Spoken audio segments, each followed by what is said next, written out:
మాజీ మంత్రి జగదీష్ రెడ్డి విద్యుత్ కొనుగోలుపై విచారణ కమిషన్ చైర్మన్ జస్టిస్ నరసింహారెడ్డికి లేఖ రాశారు. 53.86% తెలంగాణకి, 46.11% విద్యుత్ ఏపీకి ఇవ్వాలని విభజన చట్టంలో ఉందని మాజీ మంత్రి జగదీష్ రెడ్డి అన్నారు. కానీ చంద్రబాబు ఆ మాట ఇవ్వలేదని చెప్పారు. సీలేరు పవర్ ప్రాజెక్టుకు కొట్టేందుకు 7 మండలాలను ఆంధ్రాలో కలుపుకున్నాడని అన్నారు. ఏపీలో ప్రైవేటు ప్రాజెక్టుల నుంచి పవర్ కొనాలనుకున్న వారిని చంద్రబాబు బెదిరించారని అన్నారు. అలాంటి పరిస్థితుల్లో తెలంగాణను కాపాడుకునేందుకు పీజీసీఐఎల్ లైన్ తీసుకున్నారని తెలిపారు.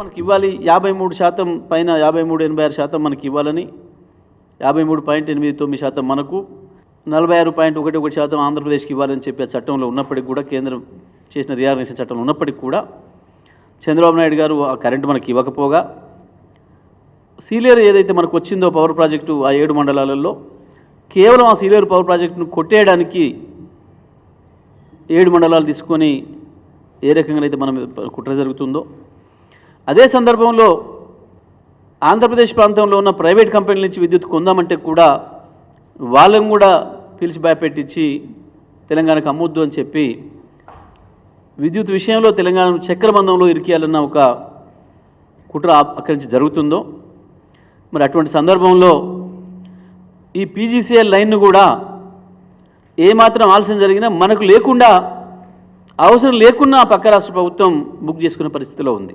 మరి అటువంటి పరిస్థితులలో తెలంగాణను కాపాడుకోవడం కొరకు, తెలంగాణను అభివృద్ధి చేసుకోవడం కొరకు విద్యుత్తే ముఖ్యం కాబట్టి ఆ పీజీసీఎల్ నిబంధనలో ఉన్నది మొదటిది ఫస్ట్ కమ్ ఫస్ట్ సర్వ్, ఎవరు మొదలొస్తే వారికి మొదలు ఇస్తామన్నది. దాన్ని దృష్టిలో పెట్టుకునే ఆనాడు రాష్ట్ర ప్రభుత్వం, మా విద్యుత్ అధికారులు వెంటనే పీజీసీఎల్ లైన్ను బుక్ చేసుకోవడం. ఛత్తీస్గఢ్ నుంచి తీసుకున్న సమయంలోనే సింహాద్రి నుంచి కూడా విద్యుత్ కొనుగోలు చేశామని జగదీష్ రెడ్డి తెలిపారు. తమిళనాడు, కర్ణాటక రాష్ట్రాలు కూడా పీపీఏ చేసుకున్నాయని గుర్తు చేశారు. ఆ సమయంలో ₹3.90 ఎక్కడా తక్కువ విద్యుత్ లేదని చెప్పారు. ఇప్పుడు గత ప్రభుత్వంపై చేస్తున్న ఆరోపణలన్నీ తప్పుడు ఆరోపణలు అని అన్నారు.